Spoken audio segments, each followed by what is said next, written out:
Radio Universidad de Chile presenta Tras las Líneas, conversaciones con Manuel Antonio Garretón, Premio Nacional de Humanidades y Ciencias Sociales. Programa producido en el Departamento de Sociología de la Universidad de Chile con el auspicio del Centro de Estudios de Cohesión y Conflicto Social, COES. Muy buenas tardes. Bienvenidos y bienvenidas a Tras las Líneas, el programa semanal por la Radio Universidad de Chile, del Departamento de Sociología de la Universidad, auspiciado también por el Centro de Estudios de Conflicto y Cohesión Social, el COES, en que examinamos los diversos problemas que enfrentamos como sociedad, como humanidad, personalmente, desde la perspectiva particular de las ciencias sociales. Estamos en una época en que la sociedad chilena ha sido definida como una sociedad poco cohesionada, fragmentada, a su vez con una muy difícil capacidad que históricamente parece que tuvo de integrar diversos sectores, aunque siempre manteniendo brechas de desigualdad.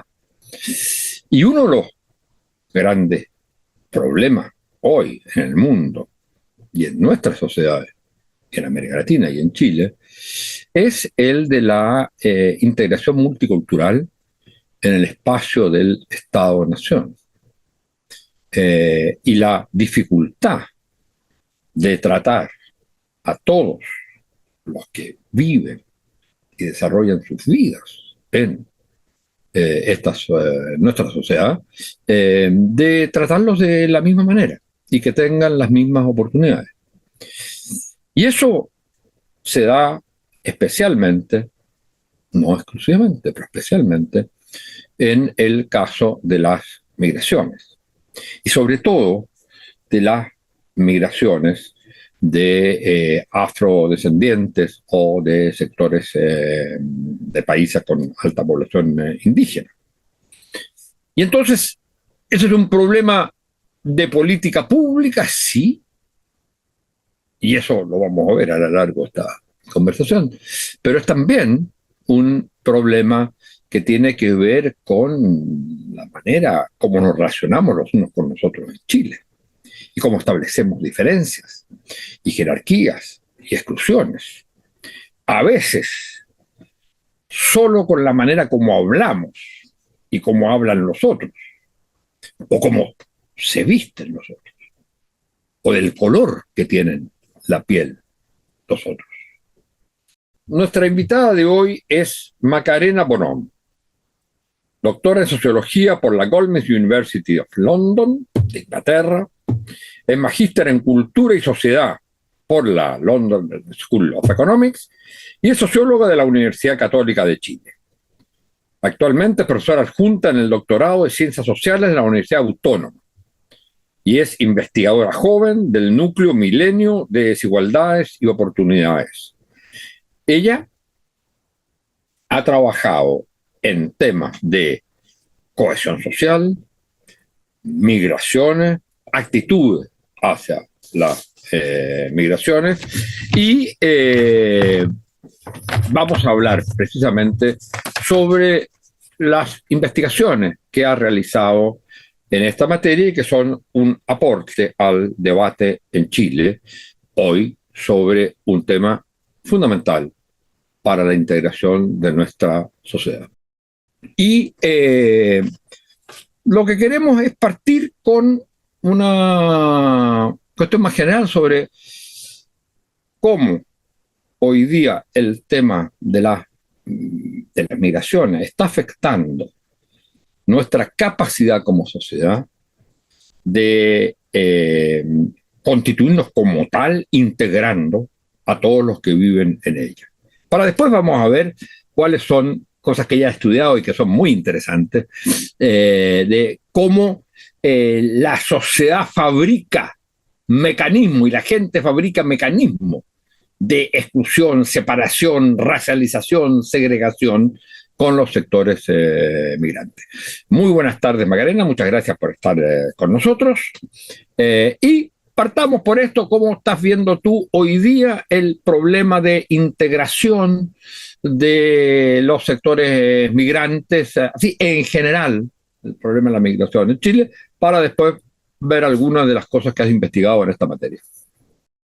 Bueno, muchísimas gracias por la invitación, Manuel Antonio. De verdad estoy muy feliz de estar acá y de poder hablar de estas temáticas. Bueno, a nivel general creo que es importante como entender cómo ha cambiado el escenario global y cómo los movimientos migratorios también han cambiado su patrón, y esto ha llevado también a que las sociedades se vean de alguna forma amenazadas en su cohesión social, en términos de que estamos frente a movimientos migratorios que antes seguían un patrón sur-norte, pero que ahora, debido a las restricciones que existen en el norte global, tenemos un patrón migratorio sur-sur. Y en segundo lugar tenemos también las crisis económicas y políticas de distintos países como Colombia y Venezuela, por ejemplo, que ha implicado un éxodo importante de personas en el continente. Y además esto va aparejado también justamente con mayores restricciones de las políticas migratorias en Chile, con la nueva ley migratoria, que lleva a que también se incremente esta migración irregular, porque las migraciones van a seguir sucediendo, ¿cierto? Las personas migran por necesidad y por lo tanto, a medida que, digamos, siguen migrando y frente a las restricciones que existen en los países, igualmente lo que hacen generalmente es también ingresar por paso irregular, lo que hace mucho más vulnerable la migración y que enfrenten también mucho más precariedades. Entonces, lo que ocurre también es que terminan insertándose estos mismos migrantes en barrios de escasos recursos en Chile, y ahí también se comienzan a disputar los espacios públicos, ¿ya? Y eso pone en tensión, por supuesto, la convivencia en esos barrios residenciales. Y a la vez también creo que un punto importante a destacar, que es algo que ocurre hoy, son los propios problemas de desigualdad estructural que existen en Chile, pero que se agudizaron con la pandemia y la recesión económica, ¿cierto? Independiente incluso de las migraciones. Entonces, de hecho, muchos estudios plantean que frente a las crisis sociales y económicas, el chivo expiatorio siempre termina siendo el otro, ¿cierto? El migrante. Es lo que amenazaría de alguna forma esa cohesión social, ¿ya? En vez de responsabilizar a los estados y sus propias políticas de estas desigualdades, muchas veces son los mismos también gobiernos que a través de sus discursos políticos también van como que de alguna forma culpan a los migrantes de los problemas internos que existen. Entonces, sin entender también que los movimientos migratorios son parte del crecimiento económico de los países, están impulsados por el mismo capitalismo y el sistema neoliberal, porque como dice Saskia Sassen, el flujo de capital implica un flujo de fuerza laboral. Y entonces existe esa contradicción latente, ¿cierto? Desde, por ejemplo, los gobiernos nacionales y los estados-nación, que siempre van a querer mantener una unidad nacional, ¿cierto? Poder como definir quién pertenece y quién no, quién es ciudadano, quién no, y mantener este ideal de sociedad homogénea que se construye bajo una idea de un nosotros, ¿cierto? De una etnicidad ficticia, como diría Balibar, ¿cierto? Como reprimiendo toda heterogeneidad, que lo vemos muy claramente en el caso de Chile con, digamos, la negación sistemática de los derechos de comunidades indígenas, de los pueblos indígenas, de los afrochilenos también, y se ha perpetuado también a través de políticas migratorias que van, digamos,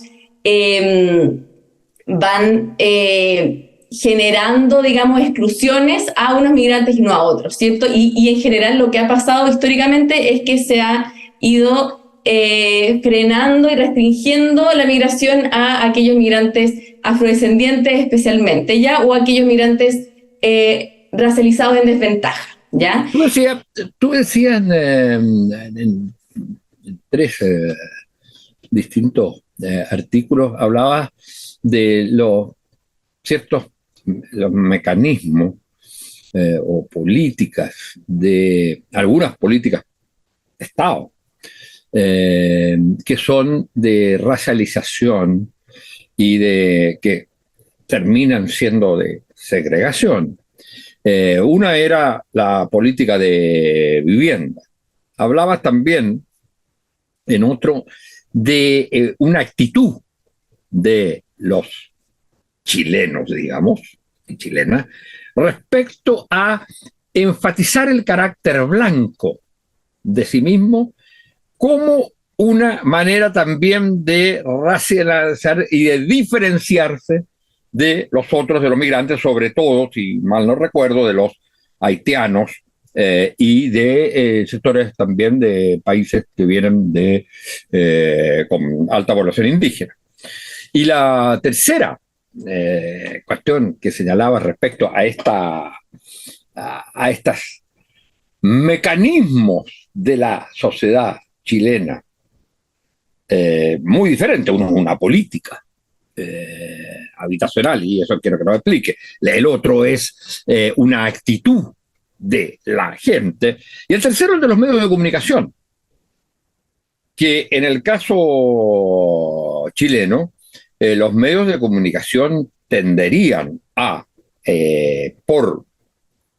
no me acuerdo en qué tipo de programa, eso vas a contar tú, lo que hacen es generar más prejuicio, más segregación hacia los sectores migrantes, especialmente me parecía que era hacia los colombianos y hacia, no me acuerdo si eran los haitianos u otros.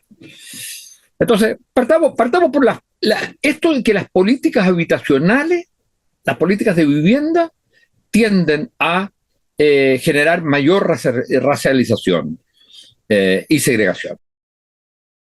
Sí, muchas gracias por la pregunta.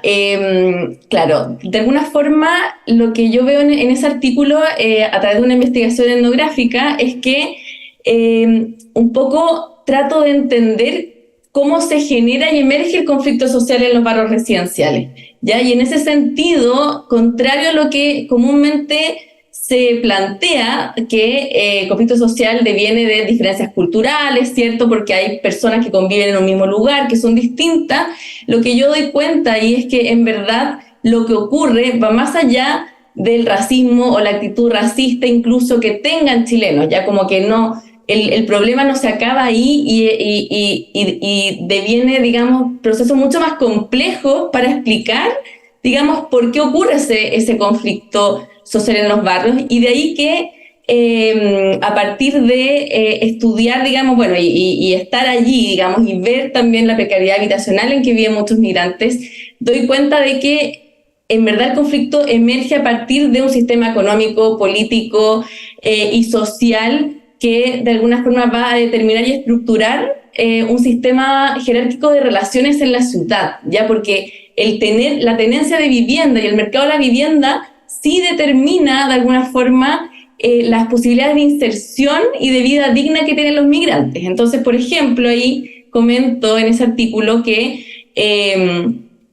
justamente para muchos migrantes, especialmente aquellos que tienen estatus migratorios inciertos, están a la espera de la visa, etcétera, no pueden conseguir un trabajo. Por ende, por no tener contrato de trabajo, no pueden acceder a un arriendo de una vivienda, entonces terminan arrendando habitaciones. Y existe un lucro excesivo en el mercado de la vivienda, ya de arriendo en barrios multiculturales hoy.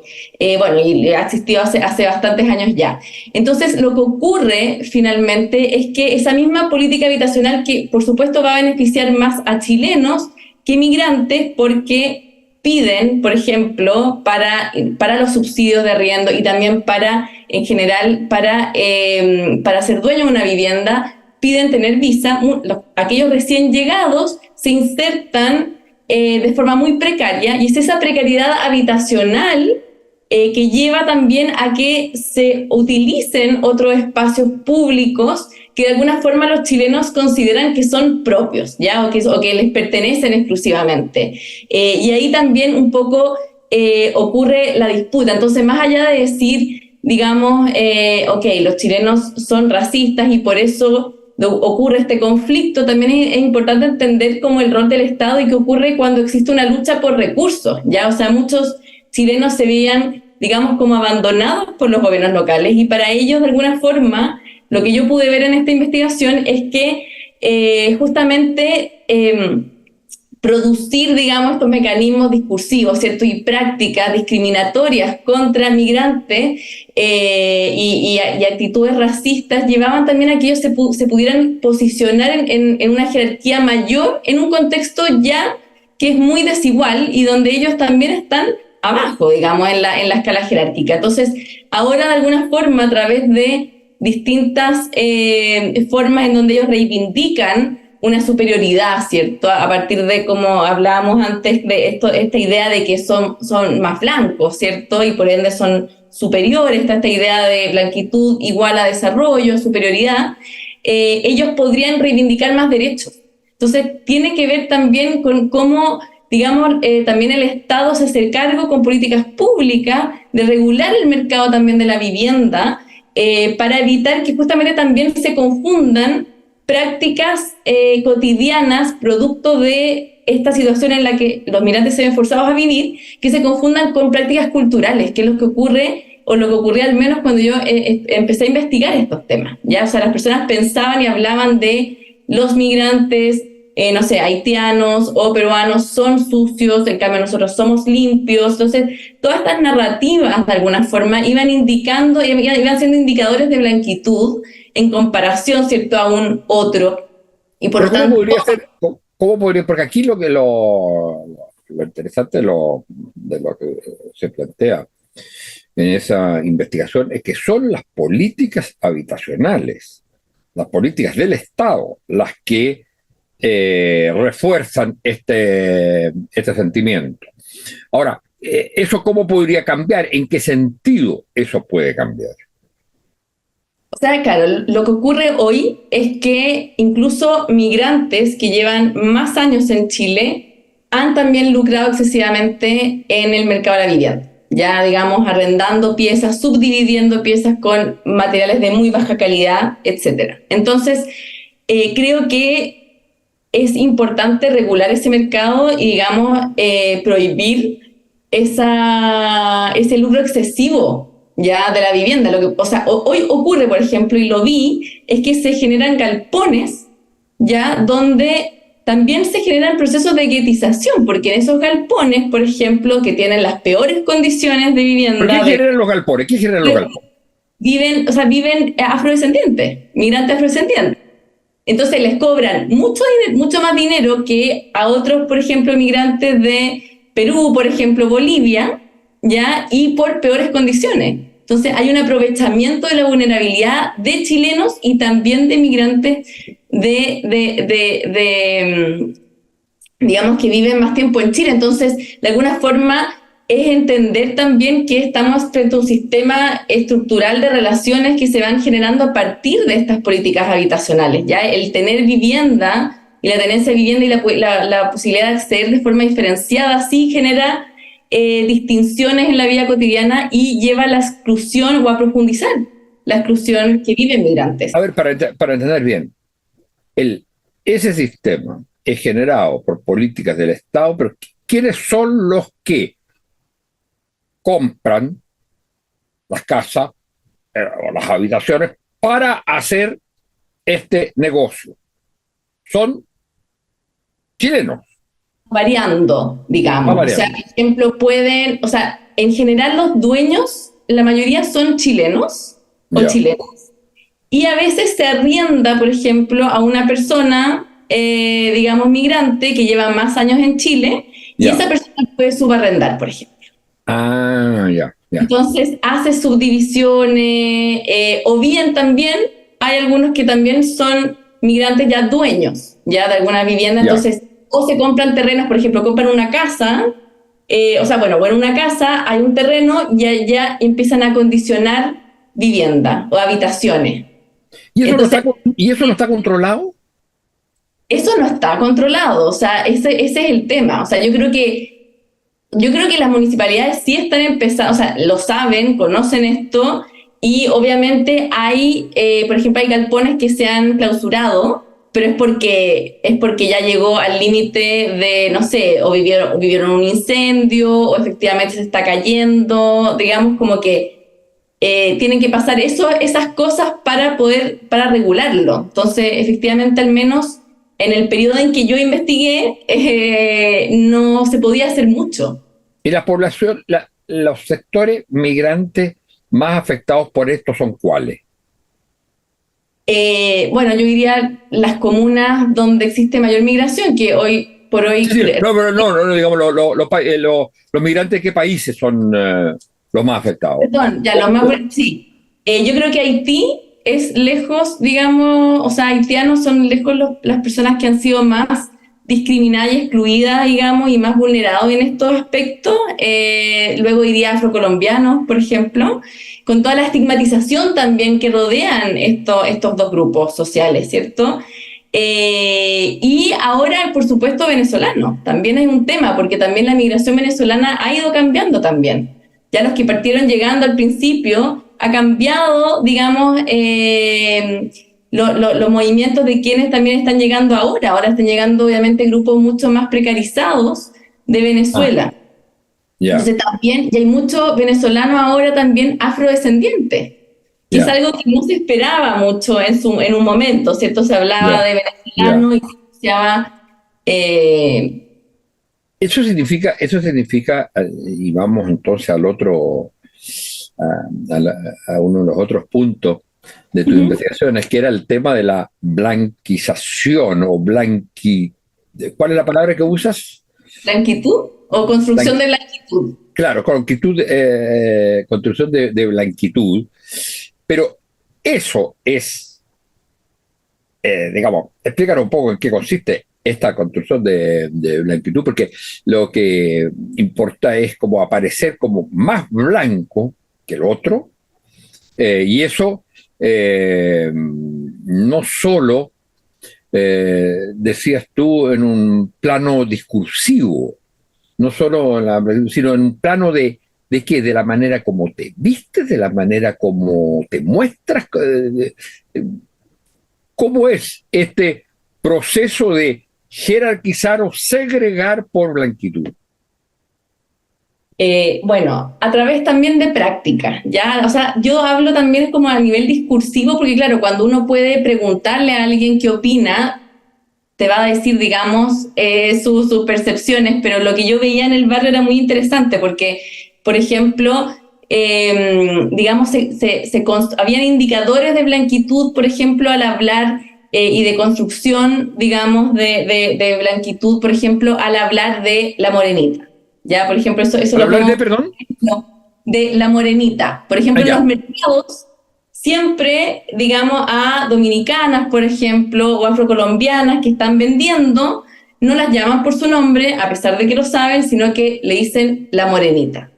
¿Ya? Y en ese sentido, de alguna forma, también hay una distinción también por contraste. O sea, digamos, al decir ella es morena también, bueno, afirmo que, digamos, esa persona chilena no lo es, y son indicadores también de blanquitud y de superioridad, porque le dice morenita, ¿cierto? Con un grado de paternalismo también en ese dicho. Y por otra parte, por ejemplo, otro ejemplo como de racializar el territorio de alguna forma, ¿ya? Como esto de poner, por ejemplo, banderas chilenas en CITES donde viven personas y familias chilenas y también migrantes, ¿ya? Entonces, como que de alguna forma es el constante recordatorio de que están en territorio chileno y que ellos no pertenecen aquí. Y en otros sentidos también, bueno, hay muchos ejemplos, pero lo que me interesa destacar y lo que encontré muy sorprendente, al menos en mi investigación, es que esta construcción de blanquitud obviamente se sustenta principalmente en un racismo antiindígena y en segundo lugar un racismo antinegro. ¿Ya? Y eso es súper interesante, porque cuando yo conversaba con las personas, porque lo nuevo en ese momento también era la migración afrocaribeña, ¿verdad? Pero, sin embargo, siempre las personas me hablaban y terminaban como recriminando, criticando a migrantes de países del Cono Sur, ¿ya? Especialmente, por ejemplo, peruanos. Entonces, esa necesidad de distinguirse y de competir como por quién es más blanco estaba mucho más fuerte, o sea, era mucho más directa y fuerte en el caso de cuando se hablaba de inmigrantes de vecinos, digamos, más que con aquellos migrantes afrodescendientes, porque de alguna forma al menos lo que yo argumento es que en nuestra narrativa de identidad nacional no está ni siquiera el elemento africano, ¿cierto? Nos dijeron que nosotros éramos una mezcla, digamos, producto del mestizaje entre pueblos indígenas y europeos, españoles, pero digamos como que lo afrocaribeño, digamos, lo afrodescendiente se ve tan fuera de la identidad nacional que ni siquiera está en disputa. Pero sí, lo interesante es que el proyecto racial de mestizaje, que esto ocurre a nivel latinoamericano, no solo en Chile, y hay hartos autores que hablan de eso, lo que ocurre es que, claro, está esta idea en este mestizaje, esta idea de que la población se va a hacer progresivamente blanca, ¿ya? Entonces, de alguna forma, está esta idea de sociedad homogénea en donde se va a disolver esa ascendencia indígena de alguna forma. Entonces, lo que es interesante es ver a nivel local cómo ese proyecto racial de mestizaje, de alguna forma, del Estado-nación que se perpetúa a través de políticas migratorias, ¿cierto?, que frena la entrada, por ejemplo, a migraciones también no blancas, etcétera, lleva a que se reproduzca a nivel local esta misma idea de rechazar un poco la ascendencia indígena y por eso la necesidad de hacer esa distinción y racismo antiindígena contra migrantes con los que compartimos una ascendencia, digamos, o sea, compartimos la ascendencia, compartimos el mismo pasado colonial, pero sin embargo los chilenos intentan generar esa distinción de somos superiores, tenemos una jerarquía superior porque somos más blancos y sabemos que la raza es una construcción social y que varía en el contexto social también. Entonces, no es que sean uno más blanco, de hecho eso es lo interesante, somos un país colonizado, ¿cierto? Producto del mestizaje también, pero está esta idea igual, a pesar de que los chilenos saben y conocen la historia de que somos mestizos, está esta idea de que no, de que pertenecemos a la raza blanca, como decíamos participar. Claro, pero además, y eso es interesante comparado con otros países de América Latina, donde el mestizaje es un orgullo, como el caso mexicano, por ejemplo. Pero donde la idea del mestizaje en México es la idea, digamos, de eso es la nacionalidad. Eso es lo que constituye la nación. A diferencia del caso chileno, donde el mestizaje no es para los sectores, digamos, sobre todo urbanos, dominantes, etcétera, no es el orgullo de la nación. Claro, sino no que es esto de pretenderse raza blanca, digamos. Bueno, y la última cuestión era el reforzamiento de las actitudes de racialización hacia migrantes de Colombia y otro país fundamentalmente, que era lo que había estudiado, a través de los medios de comunicación, sobre todo de la televisión. A diferencia de lo que harían las redes digitales, digamos, que tenderían a diluir más, si no entendí mal, a diluir más la diferencia, digamos, la diferencia de color, la diferencia respecto de los migrantes, la diferencia de identidades. ¿Es así? Bueno, esa pregunta es súper interesante porque, claro, en espacios digitales lo que ocurre, y ahí en ese artículo lo hicimos con Amaranta Alfaro, donde vemos, digamos, y analizamos los comentarios de MOL. A ese se refiere, ¿cierto? Sí, a un artículo que escribiste con Amaranta Alfaro, sí. Sí. Entonces, analizamos los comentarios de MOL y efectivamente podemos ver que que interesantemente, por más de que en general ahora el racismo está mucho más solapado porque sabemos que está políticamente incorrecto, o sea, que es políticamente incorrecto, ¿cierto? Y que de alguna forma, digamos, las personas tienden a decir que los otros son diferentes culturalmente, entonces esa es la forma también de ocultar ese racismo, ¿ya? En los comentarios de Moll podemos ver un racismo mucho más agresivo y mucho más como parecido a los viejos racismos que hablaba Balibar, ¿ya? Balibar hace esta distinción entre viejo racismo y nuevo racismo, neorracismo.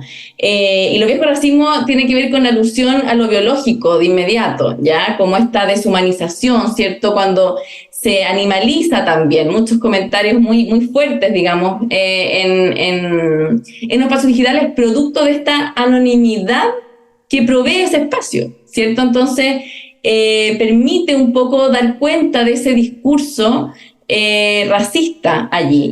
Pero también había otro discurso que efectivamente está mucho más diluido y más solapado también ese racismo al hablar de el control migratorio o hablar de que los migrantes se aprovechan del sistema social, ¿cierto? Como de alguna forma esta amenaza al trabajo, ¿cierto?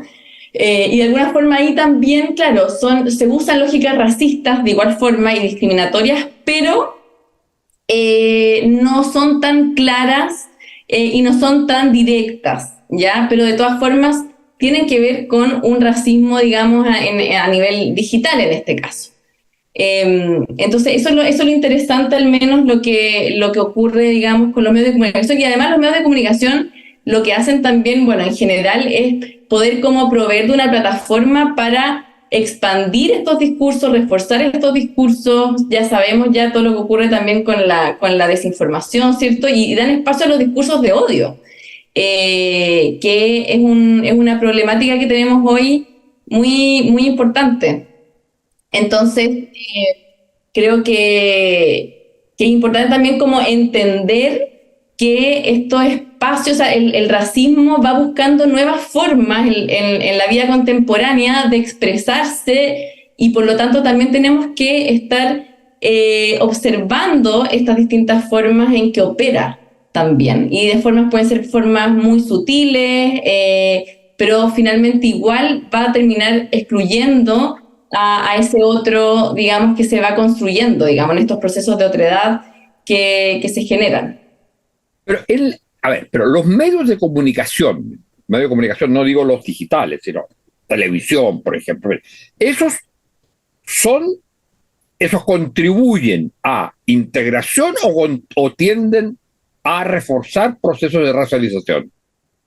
Tienden a reforzar procesos de racialización, y la verdad es que una de las cosas que concluimos un poco con mi colega es que los medios se concentran en la élite económica también, que tiene también un discurso anti-inmigrante, ¿cierto? Entonces, la mayoría, o sea, digamos, los que concentran los medios de comunicación son justamente grupos más de derecha, más conservadores, y por ende también es una forma también de reforzar su propio discurso y también reforzar las mismas campañas electorales y políticas que digamos que surgen a partir de estos discursos también, y estas narrativas donde se criminaliza al migrante, por ejemplo, al hablar de ilegales, ¿cierto? O mostrarlos, digamos, en una situación particular. Por ejemplo, ahí damos el caso en ese artículo de batalla campal, por ejemplo, formas como digamos, se ¿Y eso afectaba especialmente a ciertos grupos migrantes? Sí, eso pasó mucho con migrantes, claro, haitianos. Colombianos también, ¿no? Colombianos también, pero lo de la batalla campal, claro, fue con migrantes haitianos, y ahí lo interesante fue que en mi etnografía, digamos, me pude dar cuenta de que muchas historias que me contaban algunas participantes, en verdad no eran cosas que le habían pasado a ellas y que hablaban mal de, por ejemplo, los haitianos, sino que eran cosas que ellas veían en la televisión. Entonces, de alguna forma, así es de potente el mensaje, digamos, cómo refuerza estereotipos la televisión. O sea, de hecho, dos personas que eran amigas Y ahí cuento en ese capítulo del libro, 2 personas que eran amigas, una participante peruana y otra participante haitiana, dejan de ser amigas a partir también de esta como ola también de mediática contra los haitianos que comenzó a emerger. No sé si se acuerda, pero al principio los haitianos se veían como personas buenas, ¿verdad?, que venían al país, religiosas, pero luego con el paso del tiempo se empezó a cambiar ese discurso y a decir que eran agresivos, ¿cierto?, que eran violentos. Entonces eso iba de la mano también de noticias que reforzaban también esos estereotipos y estigmas discriminatorios. Macarena, muchas gracias por haber estado con nosotros, por haber conversado de este tema fundamental, no solo actualmente, sino también para el futuro de nuestro país, en la medida que te quiera ser un país que progrese en democracia, en integración, en cohesión. El tema de la migración es un tema fundamental. Muchas gracias por habernos ilustrado con tus investigaciones en esta materia y muy buenas tardes a ustedes, señoras y señores auditoras y auditores. Muchas gracias por habernos escuchado. Hasta la próxima semana. Muchísimas gracias. Radio Universidad de Chile presentó Tras las líneas, conversaciones con Manuel Antonio Garretón, Premio Nacional de Humanidades y Ciencias Sociales. Programa producido en el Departamento de Sociología de la Universidad de Chile con el auspicio del Centro de Estudios de Cohesión y Conflicto Social, COES.